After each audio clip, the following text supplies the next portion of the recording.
Welcome back. Another episode of the Untitled Beer Ranking Show. We got the star, we got Grandpa on, but we got another guest today. The what is- this is Janae. Look, do you start Esquire first, or do you say at the end? At the end. Okay, this is Miss Janae Lamar Esquire. Your new magistrate, right? I am the newly appointed magistrate, yes, here There in you go. Saginaw. Hey man, that's the thing. We're gonna have questions because I know it's not the same thing as what I think it like. It's not the same thing as a judge, but it does some things like it right. So, the term that is used in the legal field is quasi judicial, Mm-hmm. meaning very similar to a judge, but not exactly a judge. And so, pretty much in my role, I have limited judicial authority. Oh, Okay, okay. So, shoot, Mhm. that's big time right there. Uh, let's Yes, it is. let me, well, we got to do our tradition. Grandpa, what you got today? Uh, I got something downstairs. Can I run and get it? Oh Lord, Grandpa, we must be prepared.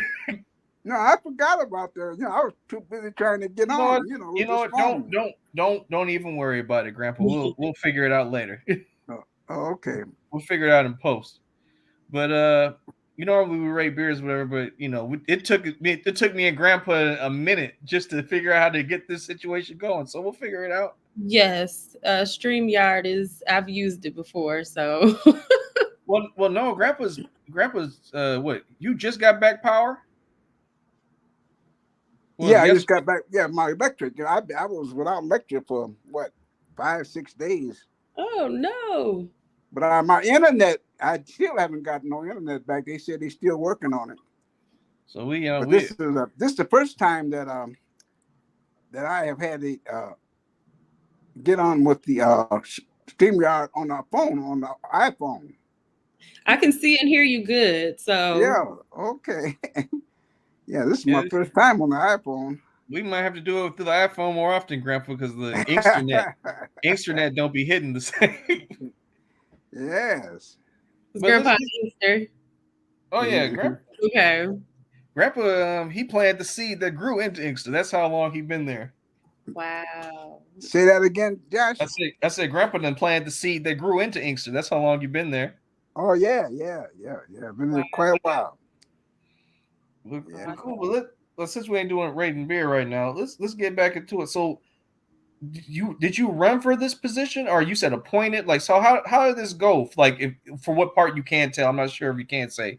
Sure, absolutely. So my county appoints a magistrate, and the way that process goes is once the person who holds the position is exiting the seat, then they open it up. It's an application process where attorneys have they're given the opportunity to apply for the position, and so the district court judges interview candidates for the position, and then the district court judges vote on who they want to select to serve as the magistrate.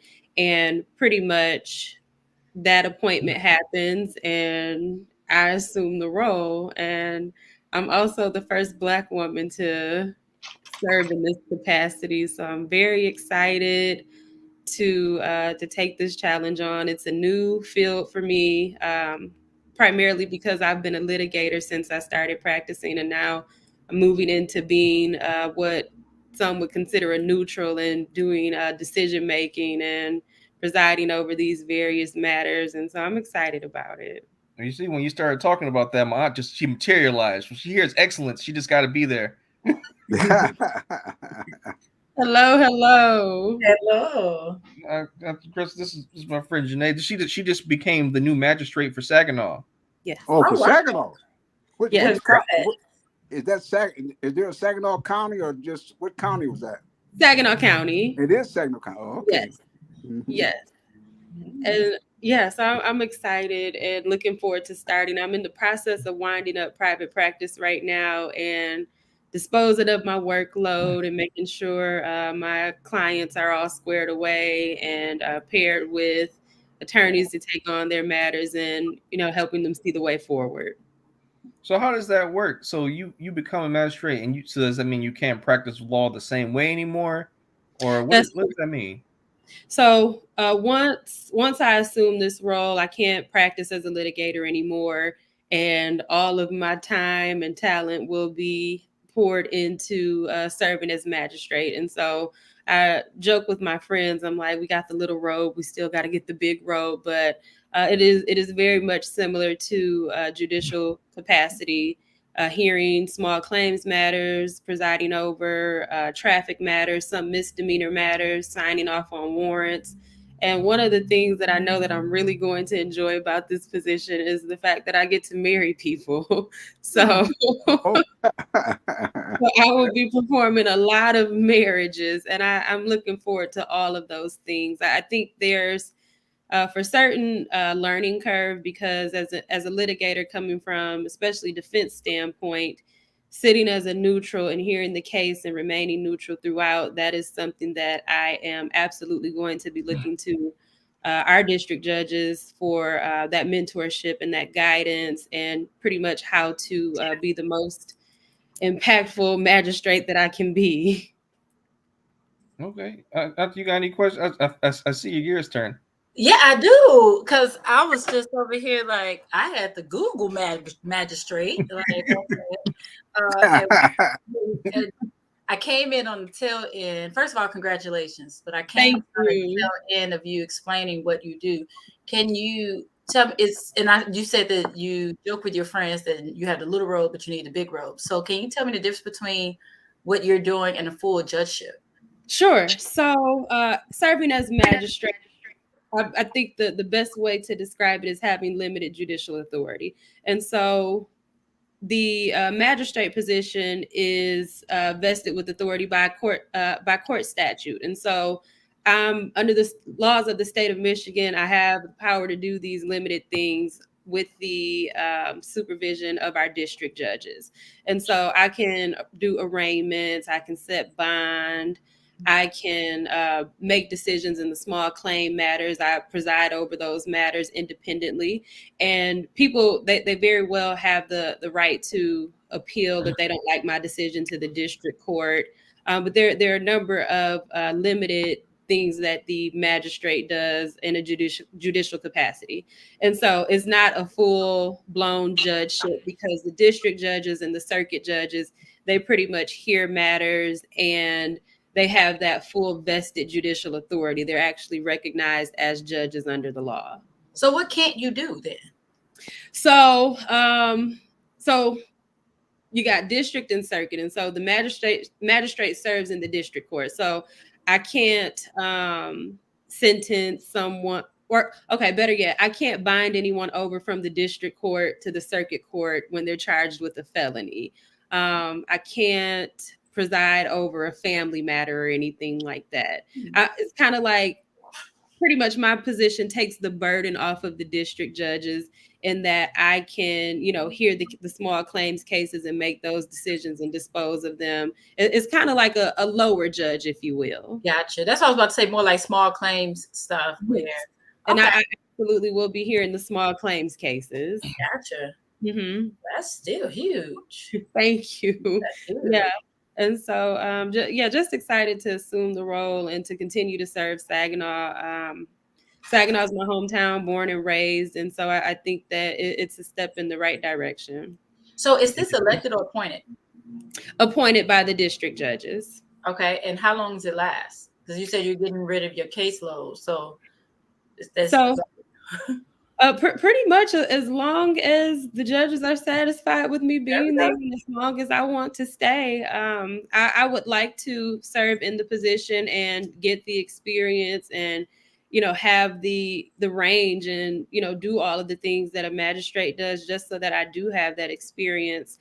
And if I can be there 1 year, 2 years, or however many, until it is time for me to pursue a judgeship again, then I have no problem with that. And so I think being where I am right now, it's perfect, because I do want to become a judge. I do have judicial aspirations.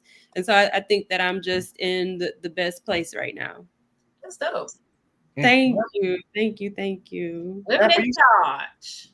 Grandpa, you still there? I was about Yeah, I'm here, but I can hear you, but I lost my picture. I've been You looking know, for. I saw you when you moved the camera. You didn't went dark. I was like, Yeah, oh no. I was trying to stand it up, but I got your sound, but I can't find the picture no more. I ain't got the slightest idea. Well, we'll figure that out. I'll send you a text message. We'll figure that out while we still go. But Oh, okay. do you have any questions, Grandpa? No, no, I don't. I'm listening though. I'm all ears. But I got a question. This is like a silly question. It's funny because I was like, oh, I logged in. I said, well, this is a serious show today. And we usually bring a lot of foolishness. So, so is this sort of, is what you're doing almost like night court? You know, somebody asked me if it was like Judge Judy. And so I think that the small claims aspect of it will be similar to that in that, you know, when people come into small claims court, they don't have an attorney. And so I don't have the buffer of an attorney, you know, to direct people on the law. You about to see some live? You about to see some wild stuff? I was going to say, so you're going to need some patience. Yes, and I was advised that patience is absolutely necessary. But coming from a social work background, I used to work as a child welfare worker. I know that most people want to be heard. And so I want to make sure that anybody that comes in with small claims, that both sides are heard, that, you know, both sides are appreciated. But ultimately, you know, decision has to be made. And you know, looking forward to it because the listening ear, the ability to have the patience and to allow people to express themselves, I think that is so important because, you know, one of the things that I'm aware of is that even though people may not like your reasoning or your decision making, to be heard, I think is one of the things that's just always appreciated. Facts. I mean, I want to interject and add something to this because I like what you said earlier. You know, Saginaw's your hometown, and you know, you came back, you wanted to serve your community, and I'm starting to see that more of a trend in like in our age group where they don't got to feel like they got to run away from home to be successful. Like they can build up where they came from, and I'm appreciative of that. So I mean, that's good. About my age group, sucker. Well, actually, I mean, you just down the street from East St. Louis, right? I mean, 4 hours. 4 hours. You know, but I mean, you doing more than that, right? You're supposed to make a million families, so that's going to touch the community. So you know, you doing the dream already. Facts. The auntie tried to get me in trouble. She didn't think I had the Uno reverse. You up there being all serious today because your friend here. Well, I mean, I don't want because she's doing like legal stuff. I don't want to say nothing that could get her in trouble if she's trying to run for judge or nothing. Yeah, and that's one of the things, you know, right now in my capacity, because I had previously run for judge at home. And, you know, though that bid wasn't successful, I learned so much and made so many different connections. And one of the things about judgeships in Michigan in general is that they are nonpartisan. And so judges generally aren't supposed to hop in and, you know, give strong opinions about political matters. Like one of the hot topic buttons while I was campaigning was abortion. And so, you know, they want to know if you have a political affiliation. They want to know how you feel about these issues and what types of rulings you would make. And so the judicial canons indicate that judges and candidates for judgeships, you know, cannot say how they would rule in a particular matter on these hot button topics because if these issues ever came before you, you'd have to recuse yourself. And so judges are supposed to be nonpartisan and, you know, apolitical and, you know, just kind of stay out of the paint when it comes to these various political issues. No, I mean, so let me ask you something then. So like I don't know. I'm not a lawyer. I don't claim to be. I just watch TV sometimes. What is it? What does it mean when what does it mean when there's like a judge who talks about restorative justice? Isn't that not picking a side, or is that not real at all? Excuse me. And so you hear a lot of people talk about restorative justice, and my take on that and where I believe people in general are coming from with restorative justice is basically speaking to reform, if you will. So sentencing is a huge issue in the judiciary and in law in general. So I know that when a person is sentenced, they want the judge to make a fair sentencing determination, not one that is overinflated, not one that seems unjust or unfair.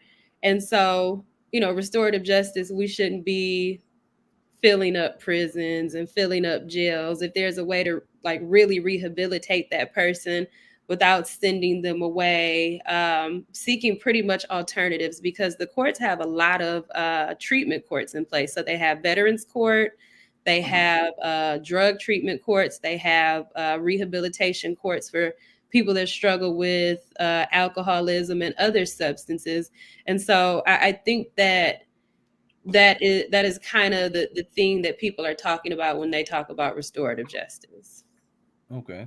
I feel like Crystal because I had to go Google that. Like, what's restorative justice? I did too. Yeah, See exactly what that is. What's exactly? I want to know making what they're comment. talking about. Yeah. Since you brought up you guys it'd be nonpartisan, how do you run as a judge then? Like if you Yeah, I can't was thinking say the same if thing. you can't say what your opinions are on things, is Yeah. it just I'm a judge, I'm qualified, that's it? I can be fair. So, and my first time running, that is something that I realized, when you have people running for president or the Senate or House of Representatives, they're able to state what their positions are on those issues. They're able to state what their party affiliation is.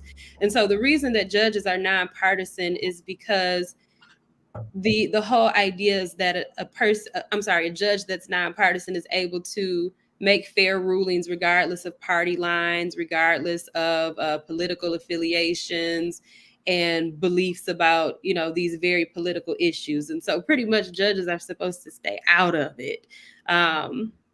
And so in crafting a message to the public when you're running for a judgeship, it's like, well, what do I say? And pretty much you're giving the public a reason to believe that you're the best candidate because of your qualifications, because of your experience, because of how you may run your courtroom and different initiatives that you may implement. There are a lot of things that judges can do in their courtrooms that they have the power to implement. And so pretty much it's more so about staying away from the very partisan issues and focusing on the fact that you're going to be fair and impartial and listen to everyone and apply the law. I think that's the biggest thing, letting the people know that you're going to apply the law, because one of the questions that I got often when I was running for judge was, are you going to legislate from the bench? And pretty much there's unfortunately this idea that sometimes judges will make law while they're on the bench, and that's never been my intent. If I were ever appointed or elected to a judgeship, I always follow the law because that's what I'm required to do. So I gotta say this, you're making me feel real dumb because I just had to figure out what you meant by legislate from the bench. I was like, what does that even mean? But then it made sense as you kept talking. Like, are you going to make it up as you go? So it sounds like when you're running, it's more about your character and what type of person you are, as opposed to what you personally believe. So everything that you said earlier with knowing that people want to be heard, that is a huge thing. Giving back to the community, making sure everyone gets a fair chance and things like that. So I could see that. It just made me think about it. I've been called for jury duty a few times. And it sounds like those questions with just making sure that you won't be biased with anything. It's really just about being able to stick to what the facts are. Yes, the facts and the law, and pretty much that's a judge's job to follow the law.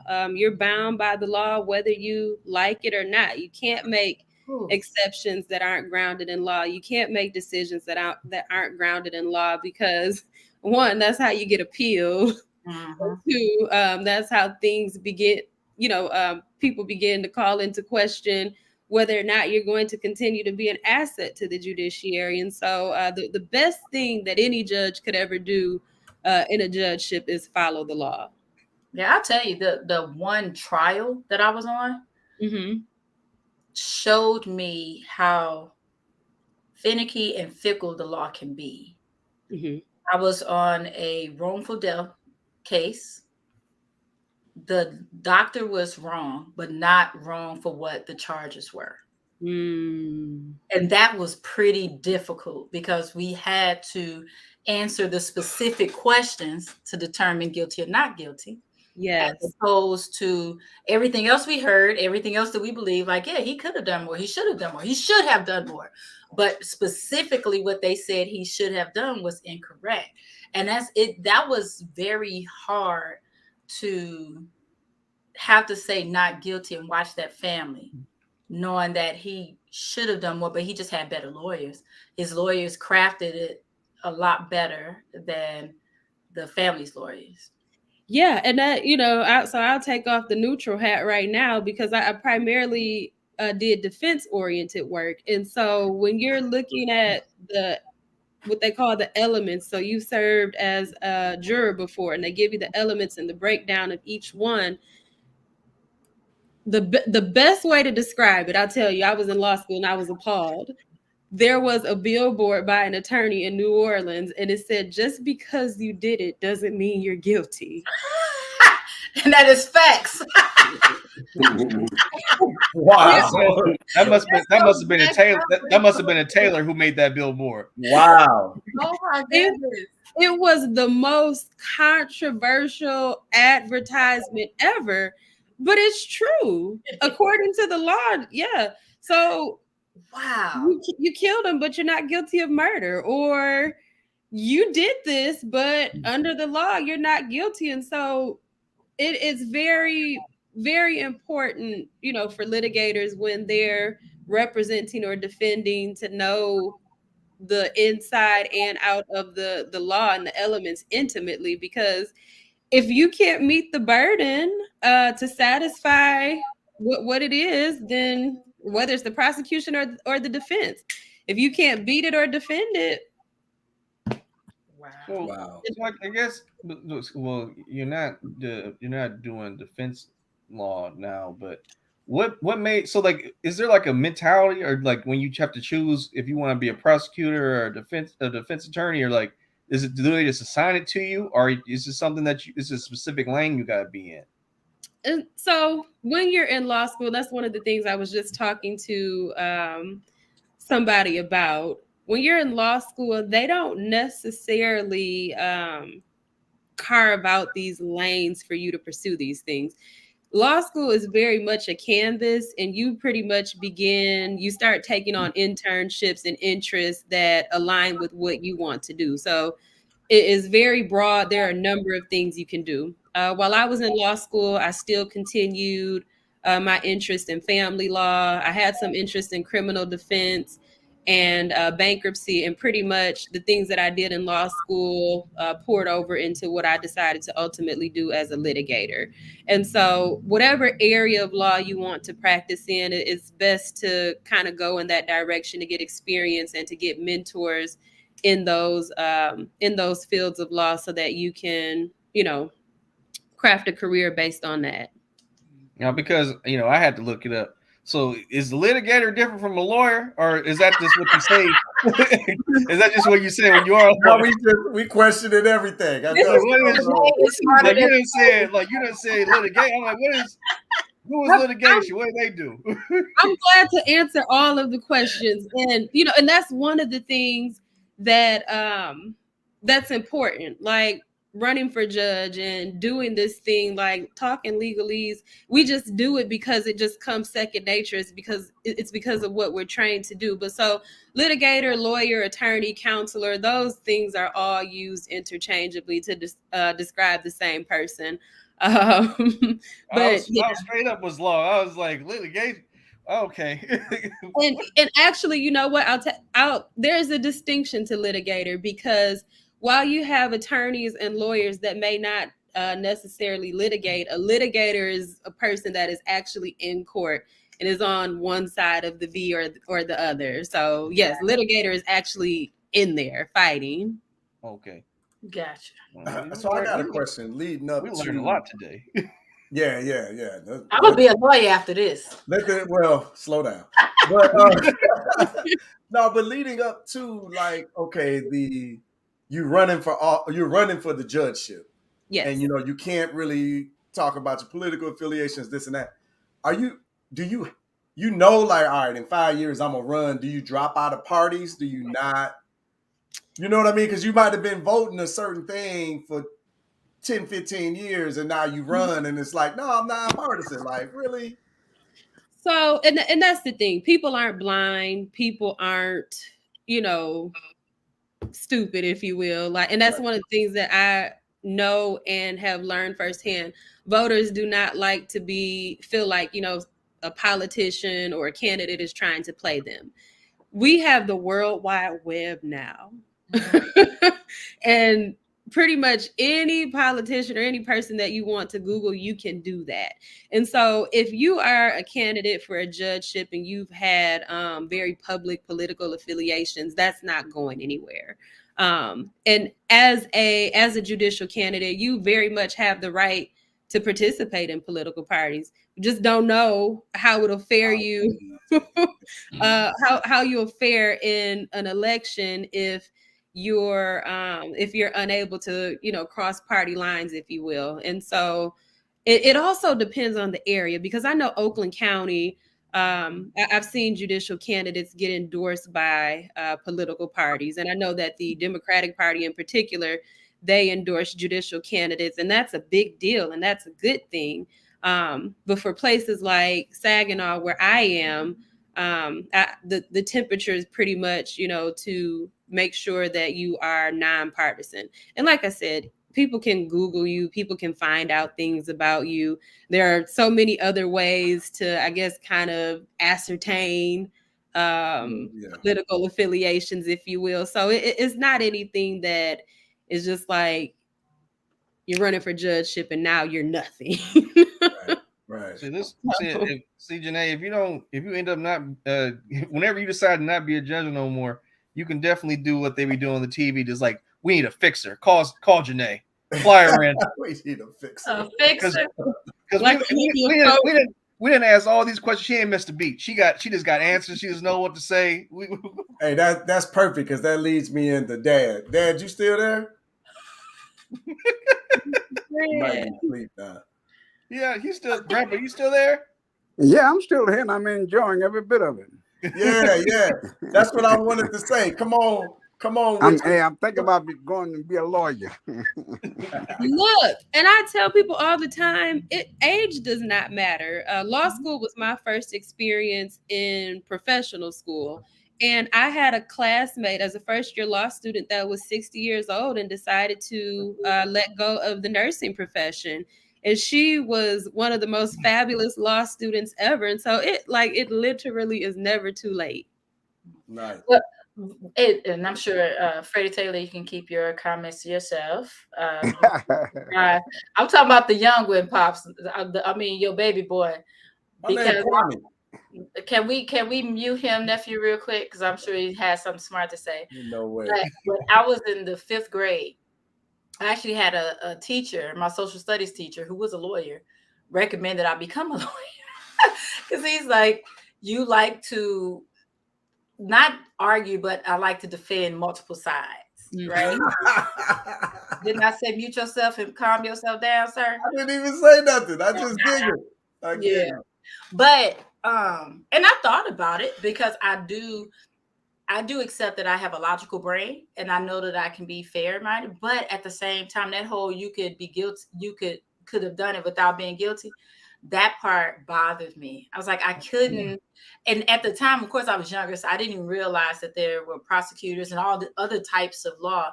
In my head, every lawyer was a defense lawyer. And I was like, I can't defend someone that I know is guilty. Like, I could not do it. I could not. That just never sat well with me. Look at Joshua, like I could. Don't drag me. Don't put me in this. All I know is, don't see Janae. Don't, if you encourage that, if she actually became a lawyer, see her Janae's Twitter handle. What was it? Didn't it used to be Madam Litigator? It was Auntie would have a litigator. Auntie would have us call her that. We can no longer refer. And you doggone right. Because I honestly was going to go to get my doctorate just because I wanted everybody to call me Dr. Taylor. And I was not going to respond to anything else. You doggone right. You doggone right. I say go for it. That and I understand that perspective of, not wanting to defend someone who did it.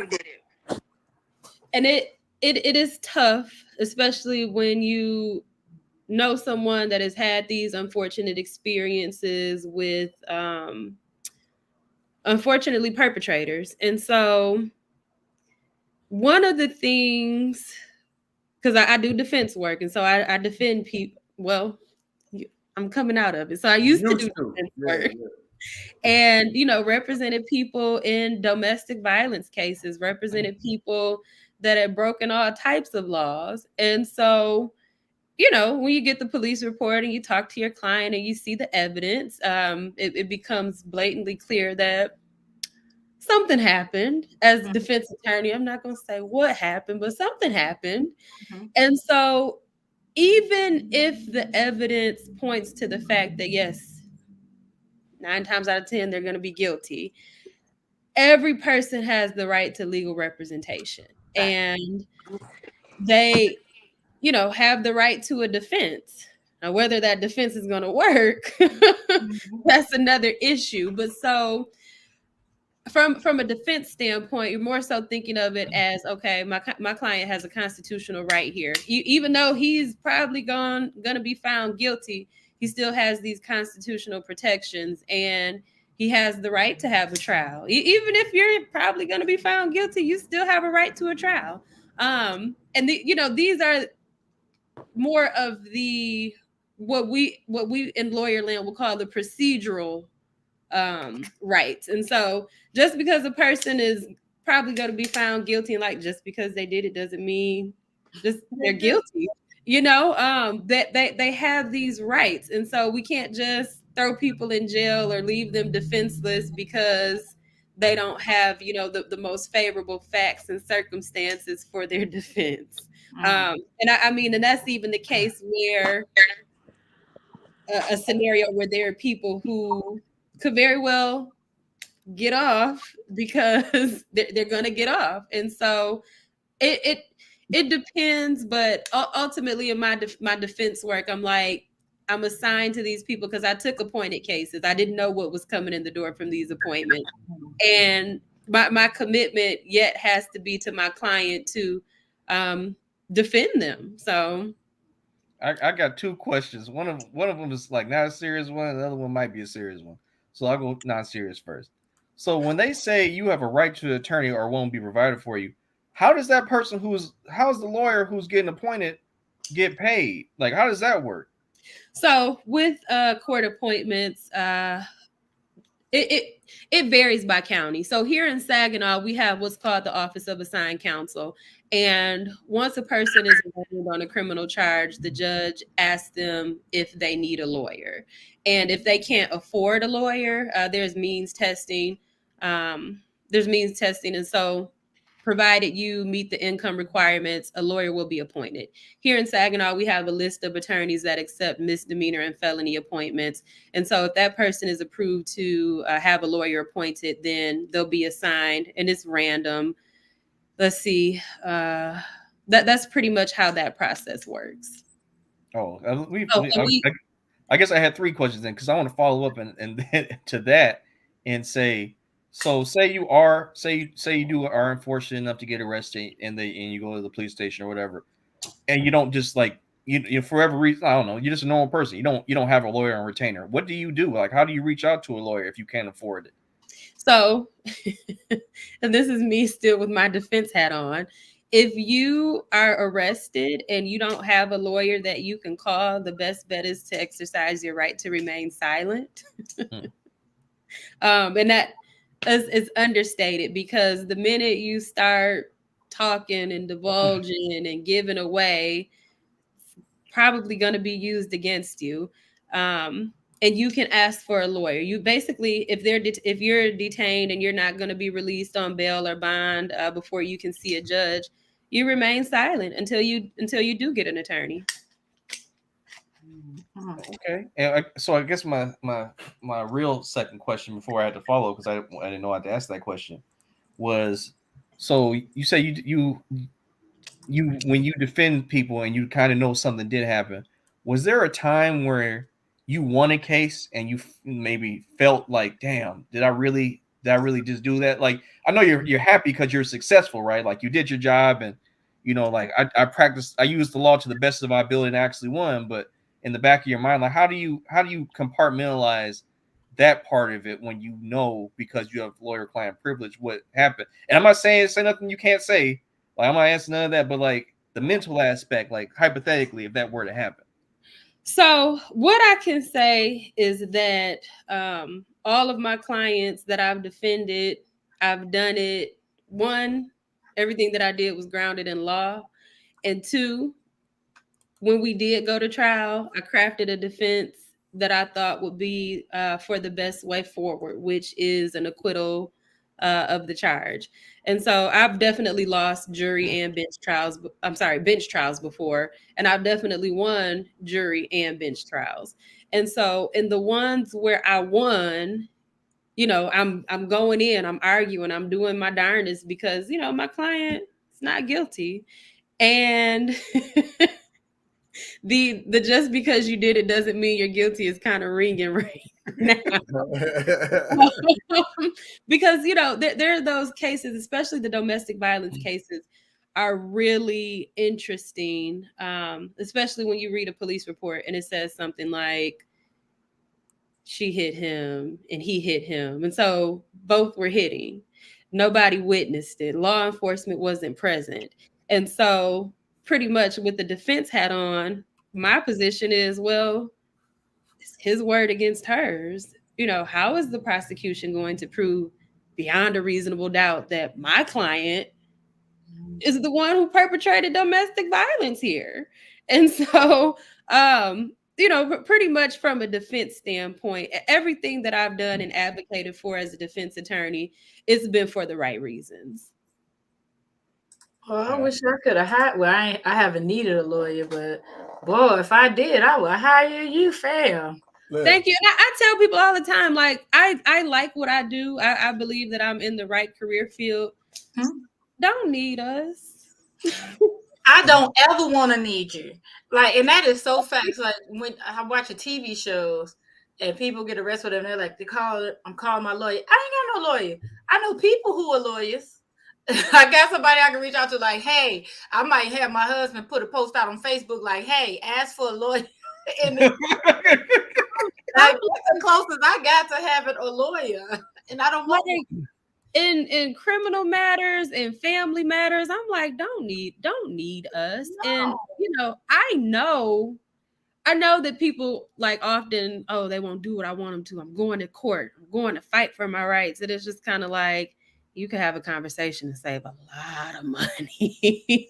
Like, stay out of the judicial system. One of the biggest things, because I do a lot of family law, and you got mom and dad, and you have these kids in the middle, and people start spending college tuition on attorneys because they don't want to agree on who's going to get this weekend or who's going to get the dog. And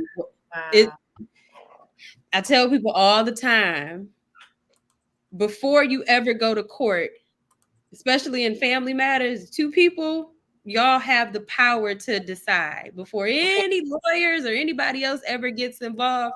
And that, that's the thing. Like, people, they're like, well, how do you make money? And I'm like, by helping people settle their matters. Because once you get to court anyway, all that's going to happen is there's going to be a settlement. Yeah. You spend a bunch of billable hours, because I think the minimum lawyers are charging is like $250 per hour, but you got some lawyers that are charging $500 per hour. And so, I do my best to educate people, like, hey, sit down and talk and decide and put the feelings aside. Because I've been in divorce cases that almost last 2 years, and I'm like, we're getting nowhere. Then mediators start coming in, and the mediator gets paid hourly, and then guardian ad litem start coming in, and the guardian ad litems get paid hourly.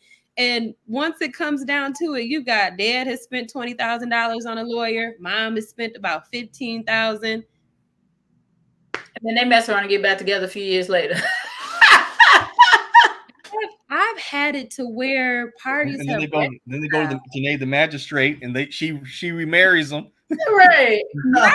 Again. Have people spend a lot of money on lawyers, and then at the end say, "Oh, we're going to reconcile." And not that they can't do that, but there was a cheaper alternative. You like there ain't no refund to all this litigation now. There's no refund because, as I've always heard judges say in motions where attorneys are withdrawing from cases, people want their money back. The judge says, "Well, time has been spent here." So it oh my goodness, I have stories for days. Wow. Tell us one. I mean, this is. I feel like I've been learning so much about the laws that I had no idea about. No idea. Yeah, I think one of the hot topic items right now is expungement, and so expungement is a word that people use broadly to describe what's called a set aside of a criminal conviction, and so people are able to file applications to have previous convictions hidden from the public, and the legislature has changed significantly concerning these applications, because initially people were only allowed to have 2 misdemeanors and a felony to have one of those offenses set aside. And so our set aside statutes were very restrictive. And so people weren't able to qualify and, apply to have the ability to obtain housing and employment and things like that. And so then the legislature evolved. I think evolved is the best way. So now we have it to where you can have unlimited misdemeanors and you can have a maximum of 3 felonies. And you can also have DUI, first-time DUI offenses expunged. And it went from hardly anybody qualifying to hundreds of thousands of people qualifying. And so I'm excited about it because, there are people that had very minor indiscretions in the past, and they're able to take advantage of the benefit of expungement now. And so my first internship dealt with expungements when I was in Louisiana. And so I'm glad that coming home that it's changed so much to pretty much afford people the opportunity. And I'm just excited for it because we often talk about, people paying their debts to society. And when you serve the sentence and you pay your fines and fees, the criminal record is still there. The conviction still shows to the public. And so it's like, I'm still paying for my debt.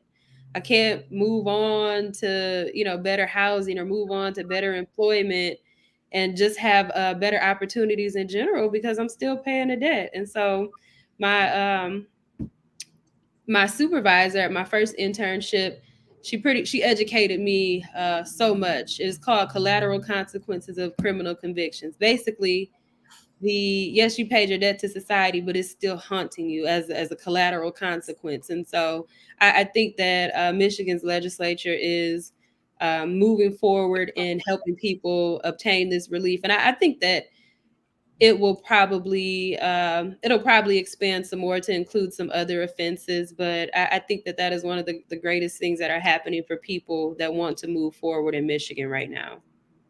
So what is the legal reasoning for having to have all that criminal stuff on someone's, like, their background? If, like you said, they served their time, they paid their debt, like why do they still have a record? Like, once you start, I get it, you have a record while you're doing whatever you have to do to pay it off, but once all that's said and done, shouldn't it just be immediately taken off? Like, what's the purpose of it just being there? In a perfect world, these things would just fall off. And actually, so that's another thing. The legislature has enacted laws that indicate once different offenses, once so much time has lapsed, it'll just fall off. But those are for more minor offenses. And pretty much the reason that the criminal conviction is there and visible to the public is so that employers are able to know, what type of criminal past has been there.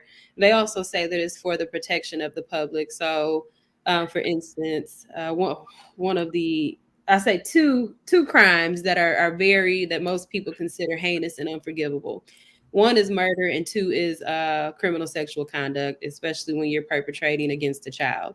And so the reason for that is so that people can see and employers can see, okay, well, this might be somebody that may not be fit to serve in the workplace. And it by no means does it indicate that the person can't do the job, but they're more so concerned for the safety of their employees in the workplace and for the safety of the public in general. Like, I don't think that the police department or any other government entity would consider hiring someone with those types of offenses when there is public trust to be maintained, if you will. Mm-hmm. No, I get that. I mean, if like I said, as a law layman, it just kind of seems like, aside from those things that you mentioned, it should be like, if you jaywalking, you shouldn't have no no nothing on your thing once you done paid the fine or whatever, or whatever, however it goes. But grab you. I know you said you're enjoying it, but you don't have any questions. No, but I'm learning a lot, though. Thank you. Grandpa here trying to figure out where he can get the bar exam done in Michigan, right? So I was waiting on dads, black women, taking over the world, leading the charge. I've been waiting on that whole show. He said that at the beginning. Oh, he jumped out the gate. He was like, he didn't even wait to hear it. Huh? What's that, Josh? He brought out his magnifying glass. In the beginning, he was just like, I always believe that black women are going to save us. Yeah, well, and going for the judge, you might get a fair shake. And my hope is that all judges will be fair, regardless. But there have been some significant and historical changes in the judiciary across the United States. We had Ketanji Brown Jackson appointed to the U.S. Supreme Court. We had Kyra Harris Bolden appointed to the Michigan Supreme Court. And so I'm excited. I'm thrilled to see the change and to see that, our courts are beginning to reflect the diversity and take on the perspectives of people that, actually come before the courts. Yeah, the change sounds incremental. It is incremental. And, one of the things that is near and dear to me, I am a part of the American Bar Association, and I serve on the Women of Color Task Force. And so the whole purpose of the task force is to increase the presence of women of color lawyers. And well, I won't say what it is, but Black women represent only 2% of the legal profession. Wow. So, in this, I guess if you call it a big pond, we're not as represented as others might be. And so, when people see, oh my goodness, these historic appointments, it's much deeper than just a historic appointment. It's the fact that there's so few of us. Wow. And that kind of matches our financial situation, because we only control about that much percentage of the wealth in America. Yeah. And, just climbing out of the mud and the mire, if you will. I'm never going to be one of those people to act like circumstances aren't present and that, things haven't happened to where people that look like me don't pursue these different professions, whether it be law, whether it be the medical field, science, and all of that. It's like so many burdens and so many barriers and challenges to overcome. And so seeing those two historic appointments I'm like, oh my goodness, to overcome and to achieve and to excel in places where our presence is scarce, it means a lot to me. You know, I wonder. It makes me think about. I like, okay, the underrepresentation, right? Like that happens in a lot of different, um, let's just say higher end professions when it comes to our community. So we got like a program where we focus Hello? on. Hey, pops, can you hear us, Dad? Grandpa on the phone. Hello, you still there? Yeah, we still here, Grandpa. Oh, I was listening. It was a silence there. I was wondering whether I had lost you or not. Oh no, we here. Oh, okay. You were talking about you were talking about wealth, and I always be talking about progress. And you and Freddie said the stats show that we don't have no wealth, but I see progress in the terms of people in positions of authority. And I kind of think I kind of see with her what my argument is how we're moving along when y'all say we ain't moving at all, because I'm thinking in terms not of stats, but of people in positions of authority who can change things. And that's why I speak of progress. Did you hear me? Yeah, we're just being listening to what you said. Yes, Oh, sir. okay. Taking the wisdom. We're making sure that you were done. Yeah, I kind of think that progress. My term determining of progress is not so much in the wealth, but in people can make a difference in government, in schools, and city. All that makes the big change, which would eventually wind up into wealth. So that's just me. Yeah, I think it sounds good. I just wonder. I What you wonder. laughing about, Josh? I wonder where like the drop off happens going towards the legal profession. Like, so for I've got some like, silent. I've got some silent there. Though. What were you about to say? you No, can't he's saying something right now, Grandpa. you can't hear me. I don't hear. I don't know why you can't hear me.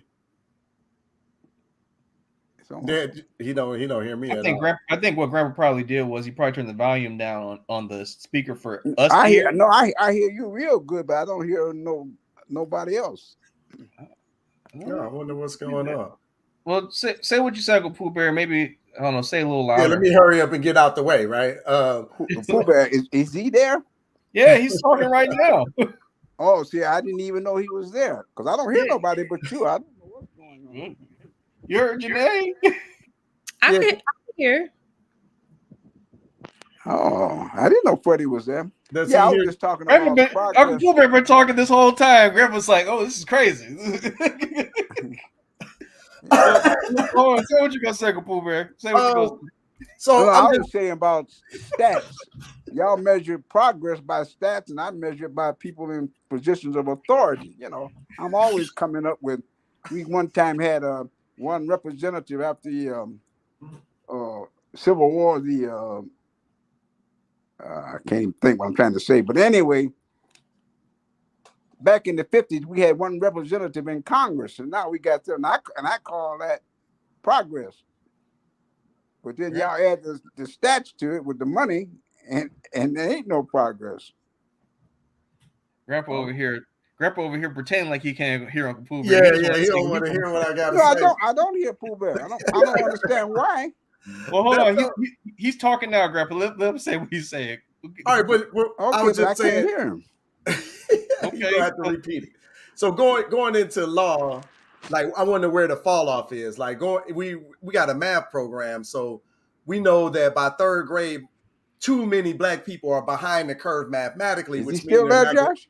He's they're talking not going right to get now, Grandpa. algebra at a certain age. Oh, They're not okay, going to because I get don't hear nothing. calculus. I don't understand what's And going on. if you don't get calculus and this stuff, you're not going to be an engineer, right? You're not going to go probably into the medical profession. So we know, like, we could track it back to the third grade, right? We just get off kilter. So I just wonder, where does that happen, going towards the legal profession? Because obviously we're getting off. If 2% representation, 13% of the population, something ain't right. If you can like recap that just a little bit for Dad, I don't know. So, Grandpa, Uncle Pooh Bear was asking like how we know that about third grade, it's like a drop off for Black people in terms of math. Like if you don't get that help that you need by then, it's like a slope, right? And he's Yeah, saying right. he's asking Janae, like where does that kind of happen on the legal side? Like was there like an age, a group? Like where does that happen for us? Why is there so few of us? Oh, okay. It could be that third grade. Probably is. Could be. Oh my goodness. That I find myself saying lately in response to a lot of things, that's a big question. But It the is. It is. the issue is very much systemic. There is a difference between the quality of education that's provided to different populations, if you will. Because, and I'll tell you, growing up, she took me out of the public school that I attended and sent me to a performing arts academy where they focused on math and science and all of those things. She would not let me go to the inner city public school, which I ultimately ended up going to because I'm like, Mom, this is where I want to go. But there's a difference between the quality of the education that's provided. And so we need resources. Oftentimes we need behavioral resources, because how effective is a teacher when you got several students that they need help themselves, and so they're not able to be productive in the classroom environment, and they're disrupting. And oh my goodness, I could go on and on and on and on, because there was a night and day difference between the first high school I attended, which was a predominantly white high school, and the second high school that I attended, which was predominantly Black. At my high school where I went, that was predominantly Black, we did not have textbooks to take home. We did not have access to laptops and just pretty much other educational resources and supplements, and all of the things that would make for a student to be largely successful. Wow. And so when you don't have the environment to learn and achieve, and no one's even exposing you to the fact that these careers are available. I learned, I'm a first generation graduate.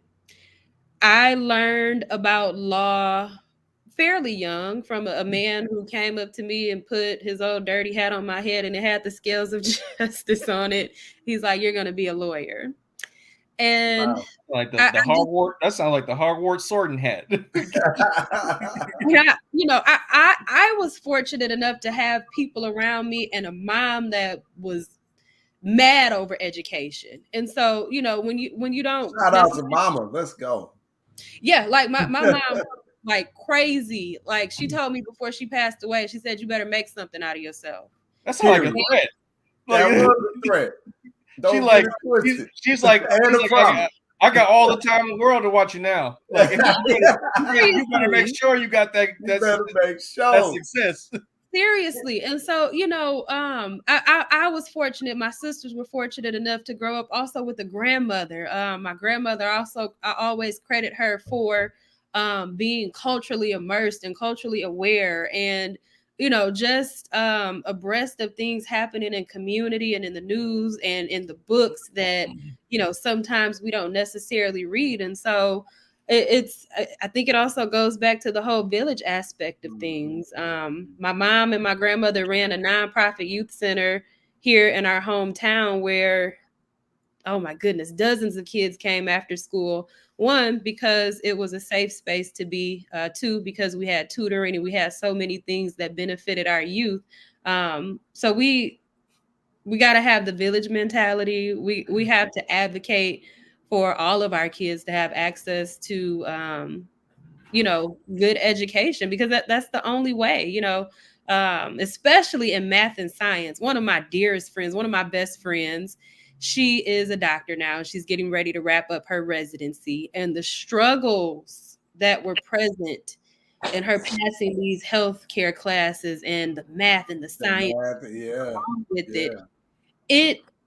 it requires something special. And so we're tasked with exposing our kids to these things. We're tasked with making sure that at least there is some type of opportunity available. Because if the opportunity never presents for you to learn or for you to pursue these career paths, then you never get to. Yeah.